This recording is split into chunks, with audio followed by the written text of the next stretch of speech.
너희는 먼저 그의 나라와 그의 의를 구하라. 그리하면 이 모든 것을 너희에게 더하시리라. 마태복음 6:33. 사랑하는 형제여, 사랑하는 자매여, 이 말은 우연히 한 것이 아닙니다.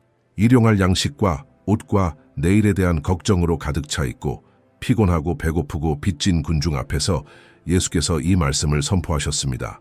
그리고 우리 중 많은 사람들이 노력에 지치고 기다림에 지쳤으며 청구서, 닫힌 것처럼 보이는 문을 보면서 무거운 영혼을 가지고 오늘 여기에 도착한 것도 바로 이와 같은 마음 상태였습니다. 당신은 당신의 영혼에 불안이 있기 때문에 이 비디오를 시청했습니다. 그리고 나는 이 불안이 나약함도 믿음의 부족도 아니라는 것을 솔직하게 말씀드리고 싶습니다. 하나님께서 준비하신 마련이 당신의 삶에 영구적으로 확립되기 전에 이해해야 할 진리로 당신의 주의를 이끄시는 분은 바로 그분이십니다. 축복을 받는 것과 축복을 유지하는 것에는 큰 차이가 있기 때문입니다. 소유하는 것과 유지하는 것에는 엄청난 차이가 있습니다. 이것이 바로 오늘 우리가 이야기할 내용입니다. 재정적 공급과 축복이라는 주제는 기독교 신앙에서 가장 민감한 주제 중 하나입니다. 결핍에 대한 두려움, 편안함에 대한 갈망, 타인과의 비교, 미래에 대한 불안 등 인간 마음의 민감한 부분을 건드리기 때문에 섬세합니다. 동시에 그것은 올바른 성경적 관점에서 이해될 때 가장 해방적인 것 중 하나입니다. 하나님께서 공급하시는 분야에서 어떻게 일하시는지 이해할 때 우리는 광적인 걱정 속에서 사는 것을 멈추고 자신에게 관심을 갖고 계신 아버지가 있다는 것을 아는 사람의 차분한 확신 속에서 걷기 시작하기 때문입니다.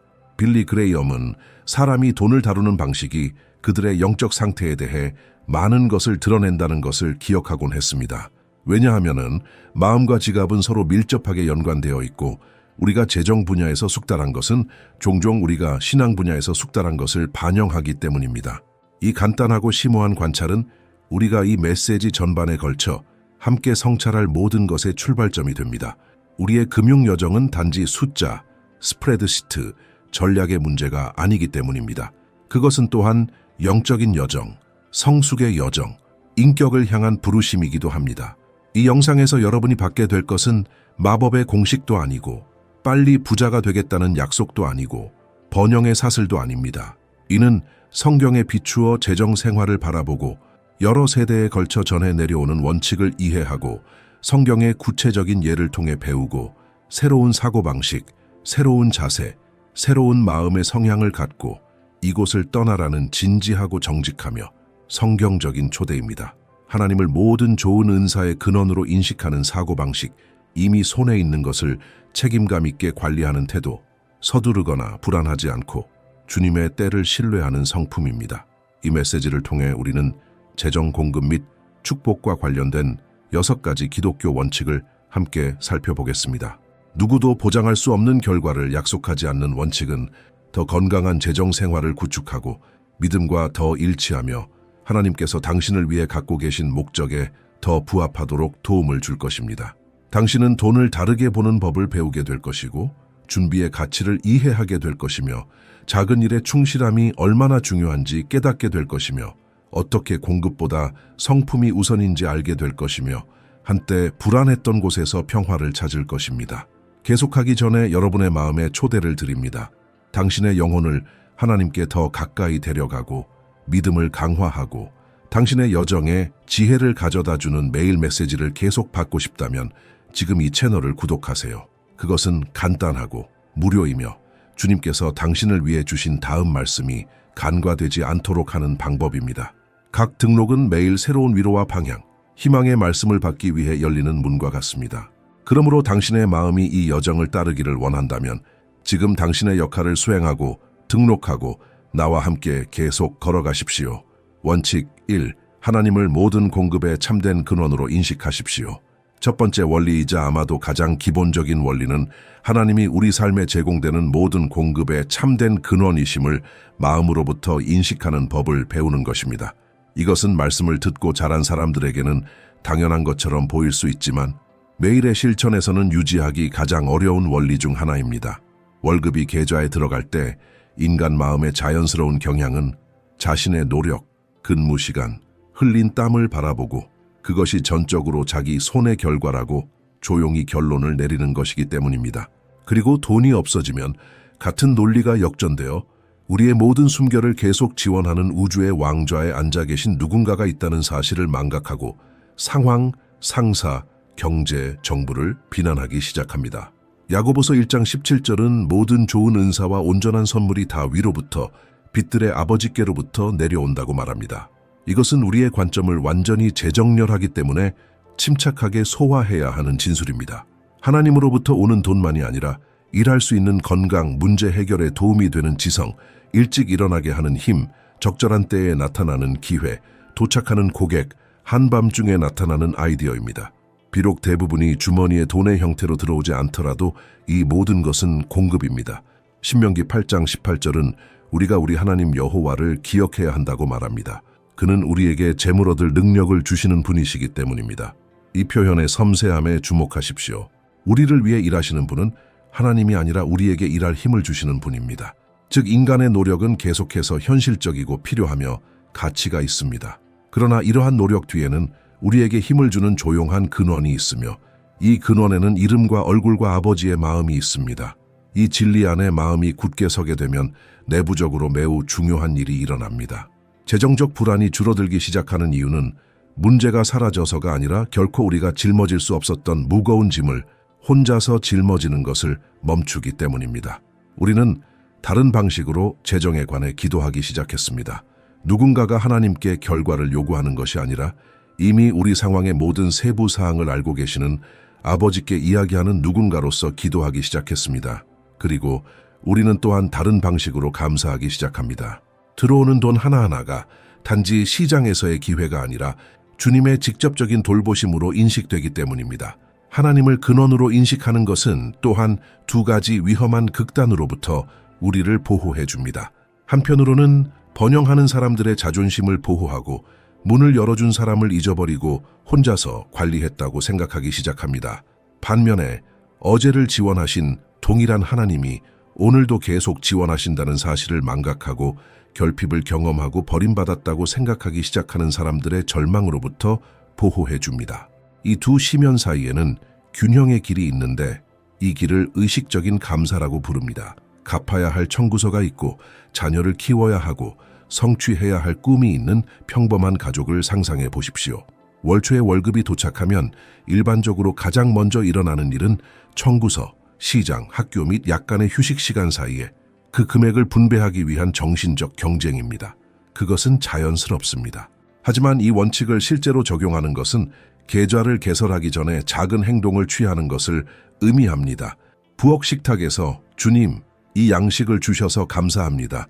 이 양식이 주님의 손에서 나온 것임을 알고 이를 관리할 수 있는 지혜를 구합니다. 와 같은 간단한 문구로 2분간 기도할 수도 있습니다.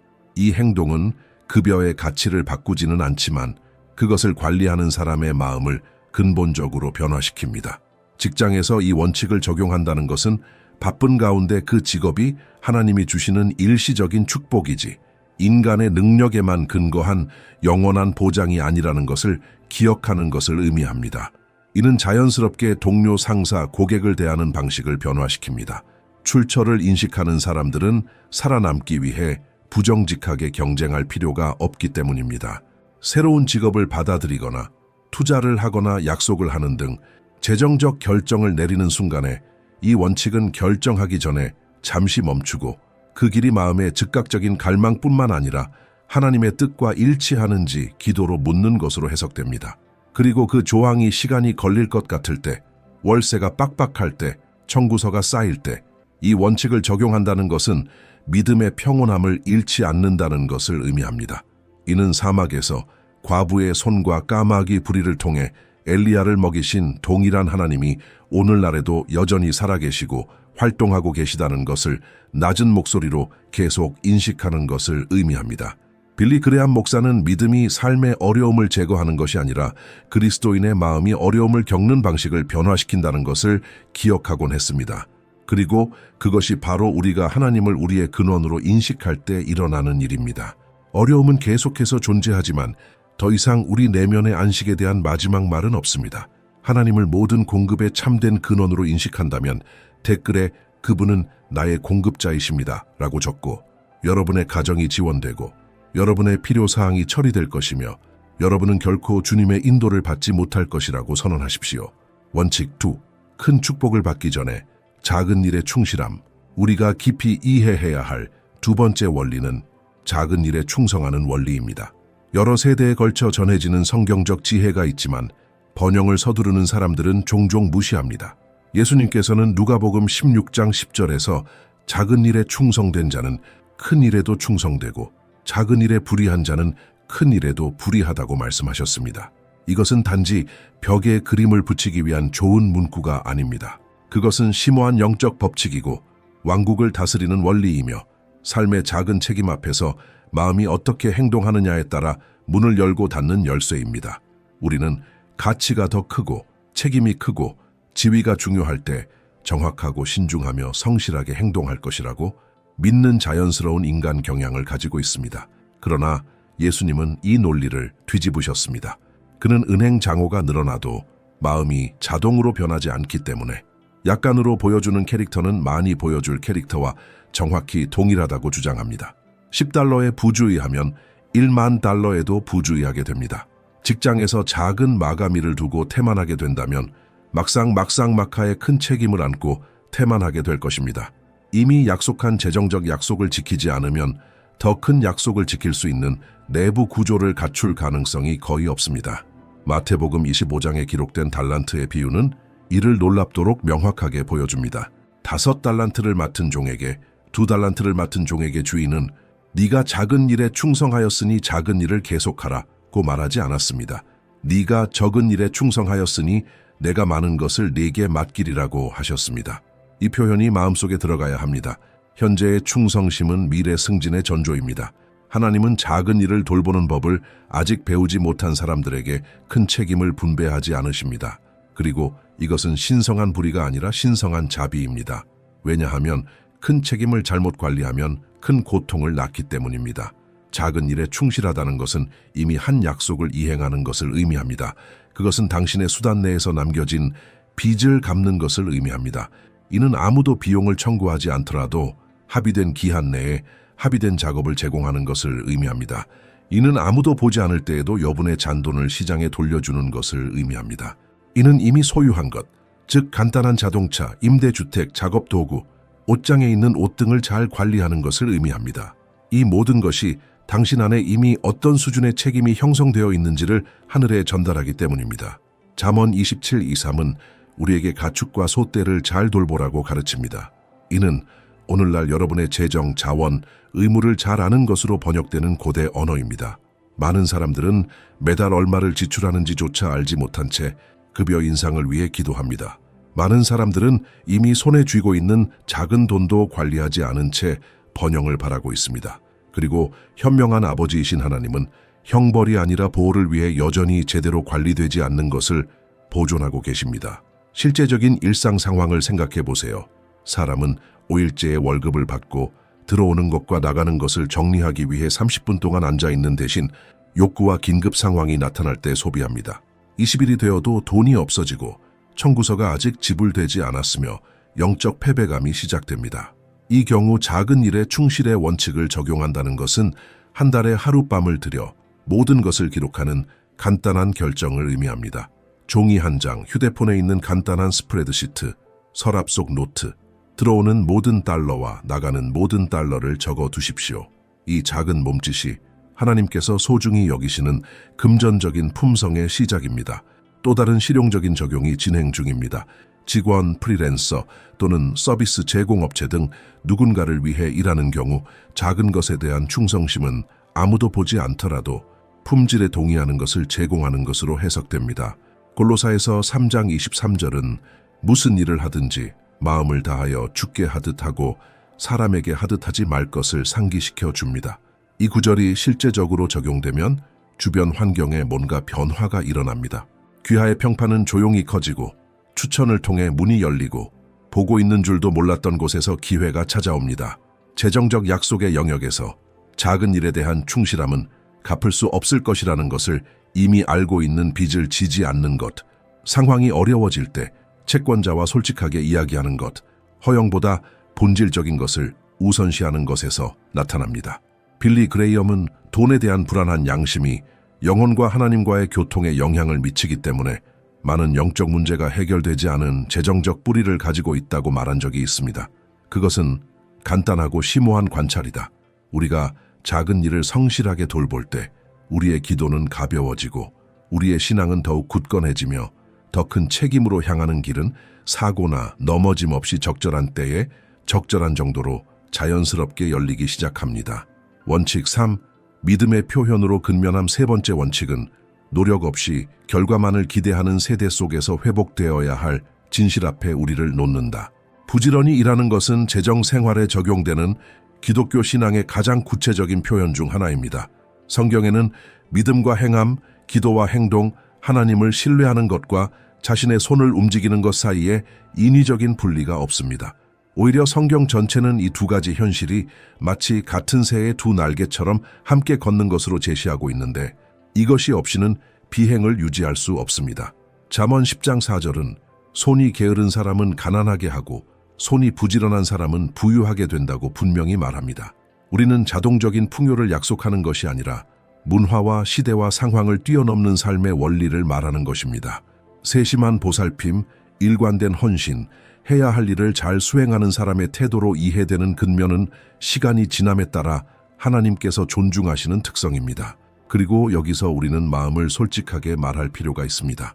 왜냐하면 많은 그리스도인들에게 영향을 미치는 매우 미묘한 영적 유혹, 즉 영적인 게으름, 경건한 문구로 적응을 위장하는 것, 수확이 없는 날 동안 수동적으로 기다리는 것처럼 하나님을 기다리는 것 등이 있기 때문입니다. 사도 바울은 데살로니가후서 3장 10절에서 데살로니가인들에게 편지할 때 누구든지 일하기 싫거든 먹지도 말라고 매우 직접적으로 말했습니다.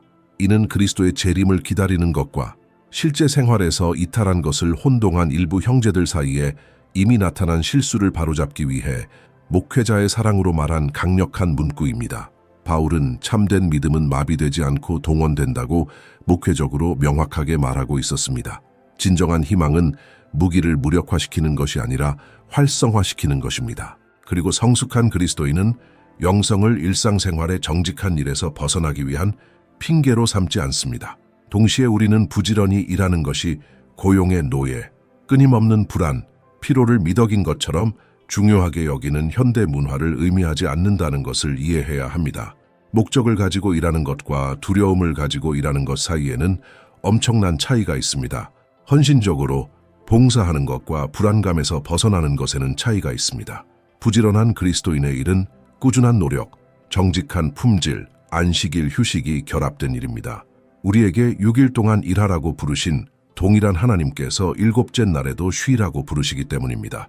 우리는 한계가 있는 피조물이며 쉬지 않고 생산하는 것은 자신의 힘을 위장한 우상 숭배임을 인식하시기 때문입니다. 골로사에서 3장 23절은 무슨 일을 하든지 마음으로 하되 주께 하듯 하고 사람에게 하듯 하지 말며 이 원칙의 핵심을 밝혀줍니다. 이 내부 재정렬의 아름다움을 깨달으십시오. 단지 상사를 기쁘게 하기 위해, 인정을 받기 위해, 재물을 축적하기 위해 일을 하는 것을 멈추고 하나님의 눈앞에서 일을 하기 시작하면 그것은 새로운 존엄성과 영원한 의미, 외부 환경을 초월하는 기쁨을 얻게 됩니다. 그리고 마음을 위로 향하게 하는 이런 종류의 일을 하나님께서는 시간이 지나면서 기뻐하신다. 일찍 퇴근하고 붐비는 교통수단을 이용하고 정시에 일하고 하루가 끝날 때 피곤해서 돌아오는 평범한 사람의 삶을 생각해 보십시오. 그 사람의 일상에 대한 믿음의 표현으로 부지런히 일하는 원칙을 적용하는 것은 직업을 바꾸는 것을 의미하지 않으며 여행 중에 자신을 파괴하는 것을 의미하지 않으며 어떤 대가를 치르더라도 승진을 추구한다는 것을 의미하지 않습니다. 이는 훨씬 더 단순하면서도 동시에 더 깊은 것을 의미합니다. 그것은 아침에 일어나서 그 시간 내내 하나님께 공급과 지혜와 임재를 구하는 기도를 마음속으로 구하는 것을 의미합니다. 이는 근무하지 않을 때 일하는 척하지 않고 합의된 일정을 정직하게 따르는 것을 의미합니다. 이는 마찰이 있더라도 동료를 존중하는 마음으로 대하는 것을 의미합니다. 이는 현재 아무도 감독하지 않더라도 작업을 품질 좋게 전달하는 것을 의미합니다. 소규모 매장, 독립 서비스, 기업 활동 등 자신만의 사업을 운영하는 사람들에게 이 원칙을 적용한다는 것은 평판을 구성하는 세부 사항을 관리하는 것을 의미합니다. 고객 메시지를 주의 깊게 회신하고 합의된 기한을 지키고 합의된 가격으로 정직한 서비스를 제공하고 오류가 발생하면 위장하려고 하지 않고 수정하십시오. 이러한 작은 태도는 수년에 걸쳐 그리스도인의 가장 큰 재정적 자산 중 하나가 되는 조용한 평판을 쌓습니다. 실업 상태이거나 전환기에 있는 사람들에게는 이 원칙이 다르지만 똑같이 중요한 방식으로 적용됩니다. 여기서 부지런히 일한다는 것은 자격을 갖추고 기회를 찾고 이력서를 준비하고 새로운 영역을 연구하고 정직한 접촉을 하고 기다리는 것이 수동적으로 변하지 않도록 하기 위해 하루에 몇 시간을 바치는 것을 의미합니다. 잠언 22장 29절은 자기 일에 부지런한 사람을 보았느냐고 묻고 그는 왕 앞에 설 것이요 어둠의 자 앞에 설 것이 아니라고 대답합니다. 그것은 오늘날에도 여전히 유효한 약속입니다. 자신의 기술에 전념하는 사람들은 공간을 얻고 신뢰를 얻고 추천을 받습니다. 빌리 그레이엄은 기독교 신앙이 결코 영적인 나태로의 초대가 아니라 교회 안팎의 활동적인 봉사, 안팎의 일에 대한 부르심을 기억하곤 했습니다. 우리 모두를 위한 간단하면서도 동시에 도전적인 성찰입니다. 주님께서 우리가 그분께서 친히 주시는 힘으로 그분의 말씀이 우리에게 가르치는 정직함으로 그리고 최종 결과가 단지 우리 팔의 힘이 아니라 아버지의 손에 있다는 것을 아는 누군가의 평온함으로 일할 수 있도록 도와주시기를 바랍니다. 원칙 4. 축복의 길인 관대함. 네 번째 원리는 종종 자연적인 인간 논리와 완전히 모순되지만 성경 전체를 황금실처럼 관통하는 진리, 즉 축복의 길인 관대함의 원리로 우리를 이끈다. 일반적인 인간의 마음은 번영하려면 손을 유지하고 저장하고 축적하고 닫아야 한다고 믿습니다. 그러나 하나님 나라의 지혜는 우리에게 정반대로 가르칩니다. 지혜롭게 손을 여는 법을 배우는 사람은 닫기 어려운 영구적인 공급의 통로를 발견하는 사람입니다. 잠언 11장 24절은 천천히 읽고 마음으로 느껴야 할 내용을 알려줍니다. 그것을 퍼뜨려 계속해서 늘어나는 사람들이 있고 정당한 것보다 더 많은 것을 보유하고 결국 빈곤에 빠지는 사람들이 있습니다. 이 문구의 아름다움과 신비를 깨달으십시오. 모든 것을 기부하는 사람이 자동으로 부자가 된다고 말하는 것도 아니고 저축하는 사람을 비난하는 것도 아닙니다. 그녀는 두려움, 탐욕, 하나님의 공급하심에 대한 불신으로 인해 과도하게 주저하고 있으며 실제로 축복이 계속 흘러갈 수 있는 통로를 메마르게 한다는 깊은 영적 진리를 지적하고 있습니다. 그리고 분별력과 기쁨으로 행해지는 현명한 관용이 있으며 이는 하나님의 손이 계속해서 채워질 자리를 만들어줍니다.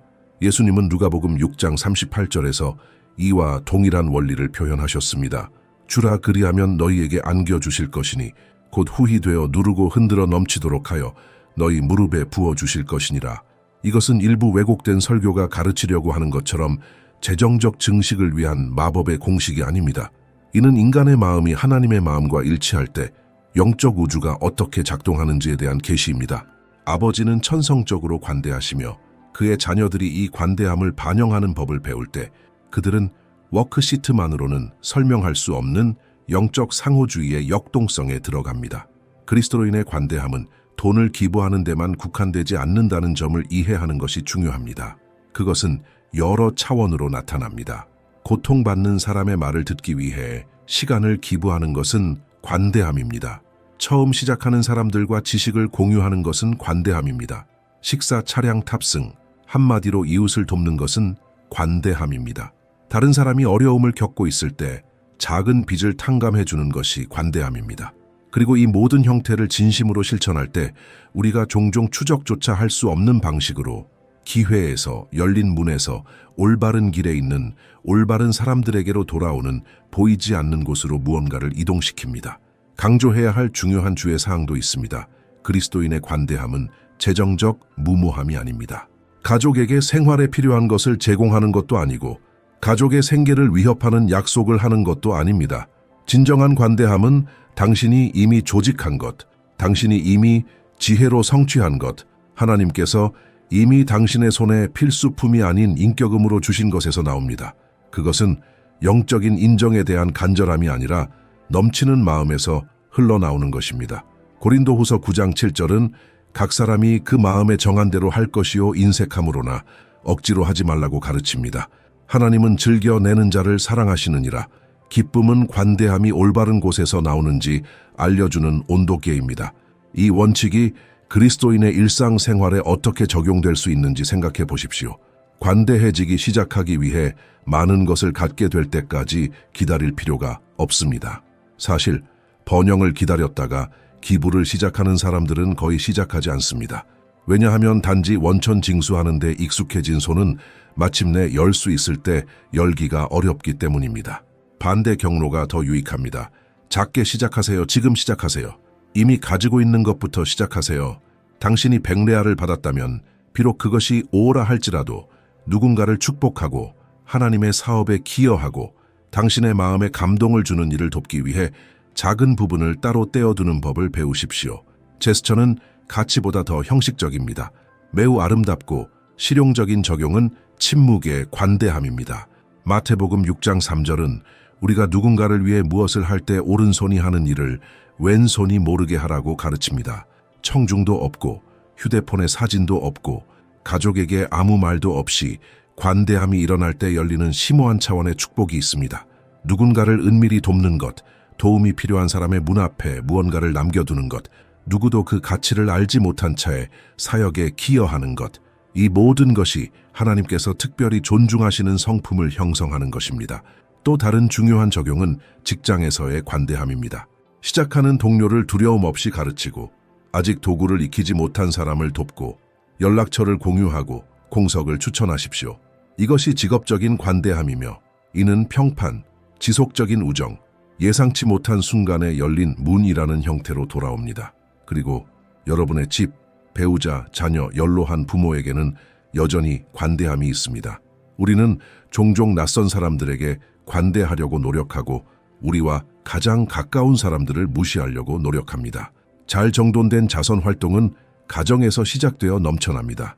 빌리 그레이엄은 하나님께서 다른 사람들을 돌보는 방법을 갖고 계시며 그 방법은 항상 즉각적이지도 않고 항상 눈에 보이지도 않지만 시간이 지나면서 신실해진다고 말하면서 단순하고 참된 관찰을 하셨습니다. 이 원리를 이해하는 사람들은 즉각적인 보답을 기대하면서 영적인 거래로 기부하는 것을 중단하고 아버지와의 마음 일치에서 기부를 시작합니다. 그리고 하느님께서 그분의 시간과 형태로 폐쇄된 저장소가 아닌 통로로 살았던 사람들을 향해 자원, 기회, 식량을 옮기실 수 있는 공간을 열어주는 것은 바로 이러한 결과로부터의 이탈입니다. 원칙 5, 쌓기 전에 관리하는 지혜 5번째 원리는 번영을 위해 서두르는 사람들이 종종 무시하는 진리를 살펴보라고 권유합니다. 축적하려는 욕구보다 관리하는 지혜가 먼저 나와야 합니다. 많은 사람들은 아버지께서 세심한 사랑으로 일부 축복을 보류하신다는 사실을 깨닫지 못한 채 하나님께 더 많은 돈, 더 많은 자원, 더 많은 기회를 달라고 기도합니다. 왜냐하면 마음이 아직 책임 있게 이를 관리할 수 있는 내적 구조를 발달시키지 못했다는 사실을 아시기 때문입니다. 처벌이 아니라 자비입니다. 왜냐하면 아직 작은 것을 관리하는 방법을 배우지 못한 사람의 손에 풍부한 자원을 쥐어주는 것은 그것을 잡을 힘이 없는 사람에게 무거운 도구를 건네주는 것과 같기 때문입니다. 건물이 늘어나는 대신 무게가 아프게 됩니다. 잠언 21장 20절은 우리에게 여러 세기에 걸친 그림을 제시합니다. 지혜로운 자의 집에는 귀한 보물과 기름이 있으나 어리석은 자는 그것을 삼키느니라. 비교를 주목하세요. 현자의 집이 반드시 더 크거나 더 호화롭거나 물건으로 가득 찬 것은 아닙니다. 예비가 있고 보살핌이 있고 내일을 생각하는 집입니다. 어리석은 자의 집은 심지어 같은 소득, 같은 자원, 같은 기회를 받았을지라도 행정이 없었기 때문에 모든 것이 낭비되었습니다. 그리고 이것은 그리스도인의 삶이 재정에 관해 우리에게 가르칠 수 있는 가장 힘들지만 동시에 가장 해방적인 교훈 중 하나입니다. 관리는 무엇보다도 아는 것을 의미합니다. 당신은 당신이 모르는 것을 통치할 수 없습니다. 많은 그리스도인들은 한 달에 얼마를 버는지, 지출이 얼마인지, 돈이 어디로 가는지 알지 못한 채 재정에 관해 기도합니다. 그러면 기도는 번영을 위한 일반적인 요청이 됩니다. 실제로 하나님께서는 그 사람이 먼저 자신의 책임 아래 있는 일이 무엇인지 깨닫는데 자신의 역할을 하기를 기다리고 계십니다. 잠언 27장 23절은 소를 보살피고 양떼를 보살피는 것에 관해 말씀합니다. 우리의 현실로 번역하면 이는 귀하의 금융생활의 무리를 아는 것, 귀하가 가지고 있는 계좌수, 고정된 계좌, 변동 가능한 계좌를 아는 것, 들어오는 모든 달러가 어디로 가는지 아는 것을 의미합니다. 관리한다는 것은 계획을 세우는 것을 의미하기도 합니다. 누가복음 14장 28절에서 예수님은 너희 중에 탑을 쌓고자 하는 사람이 그 일을 마치기에 충분한지 먼저 앉아서 비용을 계산해 보지 않는 사람을 실제적인 비유로 사용하셨습니다. 이 연설은 그리스도 자신이 계산, 계획, 기대를 가치 있게 여기신다는 점을 드러내기 때문에 인상적입니다. 가족을 위험에 빠뜨리는 충동적인 결정에는 영성이 없습니다. 계산 없이 이루어진 약속에는 믿음이 없습니다. 그렇습니다. 신중함과 조화를 이루고 큰 꿈을 꾸지만 땅에 발을 딛고 계획을 세우는 그리스도인의 용기가 있습니다. 관리한다는 것은 우선순위를 정하는 것을 의미하기도 합니다. 가능한 모든 것이 필요한 것은 아닙니다. 바람직한 일이 모두 긴급한 것은 아닙니다. 현명한 사람은 필수적인 것과 불필요한 것, 실제적인 필요와 순간적인 욕구를 구별하는 법을 배웁니다. 그리고 단순해 보이는 이 구별은 끊임없이 의지와 정확성을 혼동하고 실제로 누구도 만나본 적이 없는 외모 기준이라는 미명하에 사람들을 불필요한 빚에 몰아넣는 사회에서 가장 희귀하고 귀중한 기술 중 하나이다. 이 원칙이 어떻게 구체적인 행동으로 바뀌는지 생각해 보세요. 많은 사람들이 무엇을 발견할지 두려워 피하는 간단한 동작부터 시작해 보세요. 한 달에 한 번 모든 청구서, 명세서, 영수증을 가지고 앉아서 자신의 상황을 솔직하게 살펴보십시오. 판단도 없고 과도한 죄책감도 없고 절망도 없습니다. 명확하게 보세요. 들어오는 모든 것을 적고 나오는 모든 것을 적고 아직 열려있는 것을 적으십시오. 사소해 보이는 이 행동은 가장 영적인 것 중 하나입니다. 왜냐하면 이는 재정적 현실을 가리고 있는 장막을 제거하고 가정이 아닌 사실에 기초하여 현명한 결정을 내릴 수 있게 해주기 때문입니다. 이번 조사를 통해 앞으로 몇 주 동안 최저 지출의 법칙을 적용해 보세요. 이는 모든 것을 포기한다는 의미가 아니라 상황이 조정되는 동안 필수 요소를 우선시한다는 의미입니다. 집에서 더 많이 요리하고 충동 구매를 피하고 거의 사용하지 않는 서비스 구독을 검토하고 필요한 경우 채권자와 협상하십시오. 이와 같은 작은 결정 하나하나가 더욱 탄탄한 금융생활의 초석이 됩니다. 또 다른 필수 응용 프로그램은 아무리 작더라도 예비비를 구축하는 것입니다. 잠언 6장 6절은 리더도 없고 청지기도 없고 주인도 없이 여름에 먹을 것을 준비하는 개미를 관찰하라고 말합니다. 개미는 부자도 아니고 강하지도 않고 당당하지도 않습니다. 그러나 그녀는 현명합니다. 왜냐하면 그녀는 내일 필요한 것을 오늘 구분하기 때문입니다. 많은 돈을 절약하기 시작할 필요는 없습니다. 일주일에 20레알이라도 할 수 있는 한 저축을 시작하고 이 저축을 일시적인 욕구가 아니라 실제 긴급 상황에서만 만질 수 있는 신성한 것으로 여기십시오.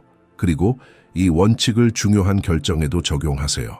장기 할부금, 인생의 변화, 중요한 구매를 시작하기 전에 그것이 실제 예산에 맞는지, 예상치 못한 일이 발생하면 이 할부금을 감당할 수 있는지, 이 결정이 계획의 결과인지 순간의 감정인지 솔직하게 자문해 보십시오. 빌리 그레함은 가정의 많은 감정적 고통이 기도나 계산 없이 내린 충동적인 재정 결정에서 비롯되며 이는 조금만 더 인내하고 생각했다면 피할 수 있었던 일이라고 말하곤 했습니다. 그것은 간단하고 진실한 관찰이다. 주님께서 우리에게 개미의 마음과 건축가의 마음을 주셔서 작은 것도 오늘 잘 처리하고 내일은 주님의 때에 우리 손가락 사이로 빠져나가는 일 없이 많은 것을 받을 수 있기를 바랍니다. 원칙 6. 재정적 평화의 기초인 만족. 6번째 원칙은 종종 타협과 혼동되지만 실제로는 신앙의 가장 성숙한 표현 중 하나인 기독교적 덕목의 핵심으로 우리를 안내합니다. 우리는 재정적 평화의 기초로서 만족에 대해 이야기하고 있습니다. 인간의 영혼이 더 많은 것을 원하고 더 많이 비교하고 더 많이 구매하고 더 많이 과시하도록 끊임없이 강요하는 문화에서 만족의 기술을 배우는 것은 거의 혁명적인 일이 되었습니다. 그리고 건강한 재정 생활을 위한 공간을 마련해 주는 것이 바로 이 미덕입니다. 왜냐하면 마음은 이미 가지고 있는 것에서 안식을 알지 못하지만 받은 금액만으로는 진정한 만족을 얻을 수 없기 때문입니다. 사도 바울은 빌립보인들에게 편지를 쓰면서 이 주제에 관해 가장 귀중한 구절 중 하나를 남겼습니다. 빌립보서 4장 11절에서 그는 어떤 상황에서도 자족하는 법을 배웠다고 말합니다. 이 동사에 주목하세요. 만족은 누구에게나 이미 태어나는 타고난 능력이 아닙니다. 아직 이루지 못한 것 때문에 고통받는 대신 이미 가지고 있는 것을 소중히 여기는 것은 경험, 반복적인 선택, 매일의 결정을 통해 배양되고 훈련되고 발전되는 미덕입니다. 풍족함과 궁핍함, 감옥과 자유, 풍족한 날과 굶주린 날을 겪은 바울은 외부 환경에 좌우되지 않는 내적 평안의 비결을 발견했습니다. 그리고 이 비밀은 우리에게도 공개되어 있습니다. 만족과 수능 사이에는 큰 차이가 있습니다. 수능주의는 개선을 포기한 사람, 꿈을 꾸지 않은 사람, 나쁜 상황을 결정적인 것으로 받아들이는 사람의 수동적인 태도입니다. 이것은 기독교의 미덕이 아니라 영성을 가장한 포기입니다. 반면에 만족은 계속해서 성장을 추구하면서도 그 과정에서 평화를 잃지 않는 사람들의 적극적인 태도입니다. 아직 도착하지 않은 것을 위해 자신을 희생하지 않고도 더 많은 것을 위해 일할 수 있는 능력입니다. 기다리는 동안 감정적으로 자신을 파괴하지 않고 꿈을 꾸는 기술입니다. 아직 존재하지 않는 미래에 모든 행복을 두지 않고 여정의 각 단계의 가치를 인식하는 마음입니다. 히브리서 13장 5절은 탐심이 없이 행하고 있는 바에 만족하라고 권면합니다. 왜냐하면 친히 우리를 떠나지도 버리지 아니하실 것이라고 친히 말씀하셨기 때문입니다. 텍스트가 만드는 강력한 연결을 주목하십시오. 만족은 물질이 풍부해서 생기는 것이 아니라 하나님의 임재에 대한 확신에서 나옵니다. 아버지가 변함없는 동반자라는 것을 아는 사람은 비록 갖고 싶은 모든 것을 아직 갖지 못할 때에도 평화롭게 지낼 수 있습니다. 그리고 이것이 모든 진정한 재정적 평화가 구축되는 기초입니다. 인간 마음의 가장 큰 함정 중 하나는 비교입니다. 그리고 오늘날 역사상 그 어느 때보다 이 함정이 매일 화면을 통해 우리 손에 들어옵니다. 우리는 편집된 삶, 선택된 순간, 표시된 성취를 보고 이를 우리의 완전한 현실, 우리의 평범한 날, 청구서가 아직 지불되는 과정과 조용히 비교합니다. 그리고 이러한 불공평한 비교는 우리가 이미 가지고 있는 것에 대한 감사를 앗아갑니다. 디모데전서 6장 6절은 자족하는 경건이 큰 이익의 근원이 된다고 선언합니다. 즉 오늘날 하나님께서 우리를 두신 곳에서 평화롭게 거주하는 법을 배우면서 그분 자신이 우리가 아직 거주하지 않을 곳으로 우리를 인도하시는 것을 배우면 영적이고 감정적이며 심지어 실제적인 유익이 있습니다. 이 원칙이 실제적이고 구체적인 상황에서 어떻게 실천될 수 있는지 생각해 보십시오. 만족함을 배운 가족은 이웃이 차를 바꿨다고 해서, 직장 동료가 여행을 갔다고 해서, 친구가 더 큰 집을 샀다고 해서 괴로워하지 않습니다. 그녀는 위장된 시기심, 말없는 좌절, 다른 사람의 표준을 따라잡으려는 압력을 그녀 내부에서 활성화시키지 않고도 다른 사람의 축복을 진심으로 기뻐할 수 있습니다. 그리고 이러한 내적 자유는 엄청난 금전적 가치를 지닙니다. 비교를 통해 발생하는 빚을 피하고 허영심에 의한 구매를 피하고 몇 달 또는 몇 년의 예산을 위태롭게 하는 충동적인 결정을 피하기 때문입니다. 매우 아름다운 실제 적용은 매일의 감사를 실천하는 것입니다. 잠자리에 들기 전에 하루 중 감사했던 일 3가지를 선택하세요. 그것은 식사일 수도 있고 대화일 수도 있고 잠시의 휴식일 수도 있고 오지 않은 문제일 수도 있고 사라진 아픔일 수도 있다. 몇 달에 걸쳐 반복되는 이 단순한 습관은 지속적인 비교가 어떤 것을 무시하도록 가르쳤는지 알아보기 위해 마음을 재교육합니다. 그리고 조금씩 영혼은 외부적인 변화가 일어나기 전에도 자신이 상상했던 것보다 이미 더 풍요롭다는 것을 깨닫게 됩니다. 사랑하는 형제님, 사랑하는 자매님, 이 말이 마음에 와 닿았다면 6가지 원칙 중 어떤 것이 가장 마음에 와 닿았는지 댓글에 남겨주세요. 여러분의 메시지는 힘이 필요한 사람에게 희망의 씨앗이 될 수 있습니다. 이 콘텐츠가 여러분의 여정에 빛을 주었다면 좋아요를 남기고 채널을 구독하고 종 모양 아이콘을 활성화하세요. 이렇게 하면 이 말씀이 더 많은 사람에게 다가가고 다음 메시지를 계속 받을 수 있도록 돕습니다. 이제 화면에 나타나는 다음 비디오를 클릭하고 하나님과의 교통을 계속 강화하십시오. 주님께서 여러분의 삶을 크게 축복하시기를 바랍니다. 아멘.